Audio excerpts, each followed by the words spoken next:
Your news starts now.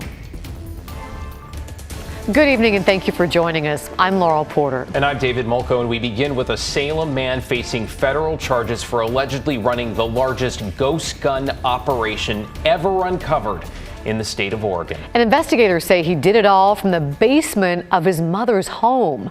Alma McCarty has details from the indictment. And Alma, you also talked to neighbors who were convinced something big was up. Well, Laurel, David, let's first talk about what ghost guns are. They're homemade firearms without a serial number, put together from kits or materials sold without background checks, making them virtually untraceable. Dozens of guns, hundreds of pills, and thousands of rounds of ammunition. This is a wide-ranging and ongoing investigation. All this seized by federal agents during 2 raids on houses in Salem just within the last month. People said that there was a drug deal over there. Neighbors suspected something was happening at the home on Owens Street South. They had a lot of people coming and going in the middle of the night all the time. I mean, lots of activity. Lynn Skinner watched the raid by federal agents go down from her window. I knew exactly where they were going because I've watched this going on for 2 years. But I had no idea that there was like guns and stuff. On February 16th, investigators uncovered a workshop of sorts, they say, to make ghost guns, essentially untraceable firearms in the basement. Pieces and parts, tools and equipment, magazines and ammo. Plus 200 pills investigators say contain fentanyl, blue and marked M30, similar to these shown here. This is scary. This is so scary. Agents arrested 29-year-old Tyler Harnden. He's now facing federal charges, including intent to distribute and distribution of fentanyl and illegally possessing a firearm as a convicted felon. Investigators say he got drug addicts to buy guns for him in exchange for the counterfeit oxycodone pills. How does this happen? How does it happen?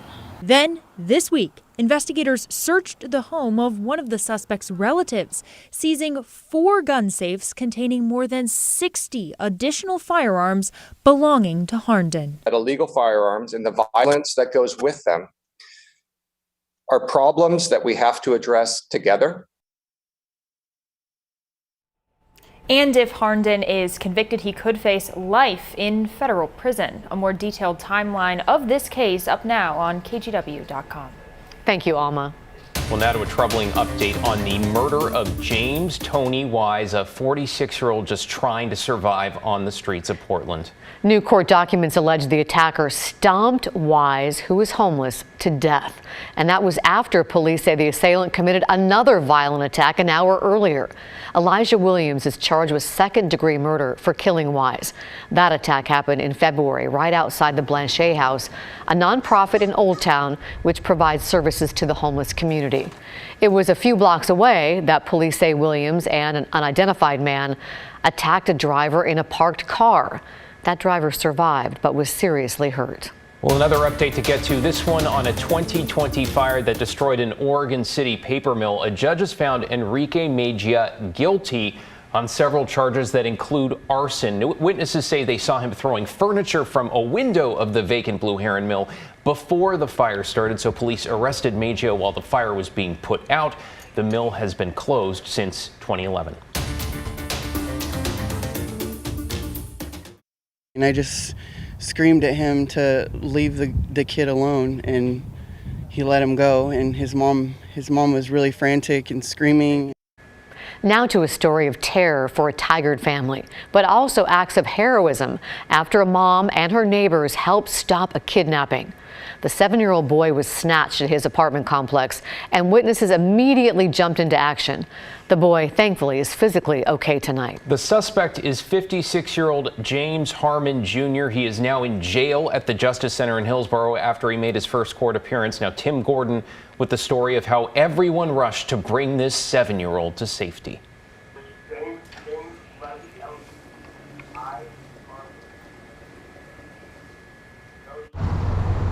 The Fields apartment complex in Tigard is quiet now, but Wednesday evening it was a scary scene for neighbors. It was terrifying. It was It was very hard. Amanda Turpening noticed something happening by the playground she knew wasn't right.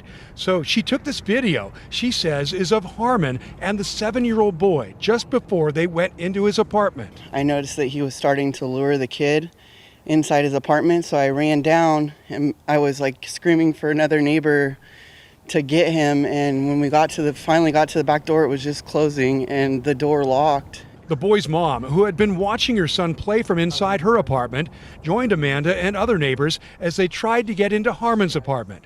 When they busted the door open, they found the place already empty, according to neighbor Jesse Okuna. And he proceeded to go out into the hallway and around the building with the child holding his hand. And so I was up in my apartment. I can see like a bird's eye view. And I was like, he's over here. And so I ran around the building, and by this time he was on the other side with the boy, and I just screamed at him to leave the kid alone, and he let him go. And his mom was really frantic and screaming. We called the cops and just checked on the mom and the little boy to make sure that he was okay. And yeah, it was just really scary. The little boy is safe, but police say if not for community members acting, this could have been much worse. Investigators believed that this man intended to harm this child based on what they found at the scene. Neighbors like Amanda Turpening confirm what they saw inside the apartment was very troubling. Now neighbors are reflecting on a man they say made them uncomfortable before because of his interest in engaging their young children. Times are changing. Times are not like before where we can just leave our kids out and let them have fun. You know, unfortunately, there's people like him who we have to keep an eye on too. Tim Gordon, KGW News. Thank goodness that little boy's safe. And believe it or not, that is not the only kidnapping case today. This morning, a man stole a van with a 6-year-old girl inside. It was at Providence Medical Center in Northeast Portland. She just arrived there with her parents, and police say in the mere moments when the girl's parents parked and got out to get a wheelchair, the suspect jumped into the van and drove off with the little girl. Officers tracked him down and reunited the girl with her family. They identified him as 26-year-old Colton Suckow. He had just left the hospital on a police officer's hold. Now to Washington, Governor Jay Inslee signed a bill today to protect abortion rights. It's a direct response to other states, most recently Idaho and Texas, that have passed restrictive abortion laws. In the case of Texas, their law went as far as allowing private citizens to sue abortion providers or anyone who helps a woman get an abortion after 6 weeks.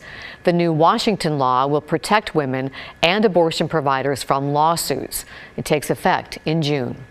Well, Oregon can be an expensive place to live. Add inflation into the mix, gas, food, utilities. It's really easy to understand how hard it could be to live on a $33,000 a year salary. But that is what our state lawmakers are pulling in, and the paycheck is keeping some from sticking with politics at all. Our Pat Doris looked into it earlier on The Story. 3 powerful state representatives, Karn Power from Milwaukee, Rachel Prusak from West Lynn, and Anna Williams from Hood River, have announced they are not going to run for re-election this fall because of the low salary for state lawmakers. Between bills, student loans, and 2 kids in daycare, I've never been able to stop working for my second job during session. So I dropped to part-time during session for my second job, which means that I work all the time. It places an enormous caregiving burden on my wife and my in-laws because I will turn around and continue working for my primary job through the weekend to catch up. To try and get around the low pay issue and allow younger, more diverse people to be able to serve, Oregon lawmakers considered giving themselves a pay bump to $63,500 a year.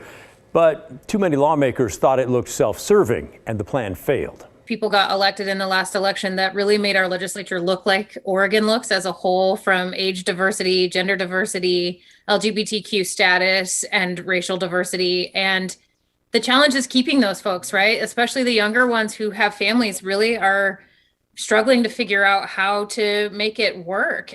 The lawmakers told us it's a blast to run for election the first time, get elected and serve. By the second election, they start to feel the financial strain, and now it's just too much. And that is too bad for all of us.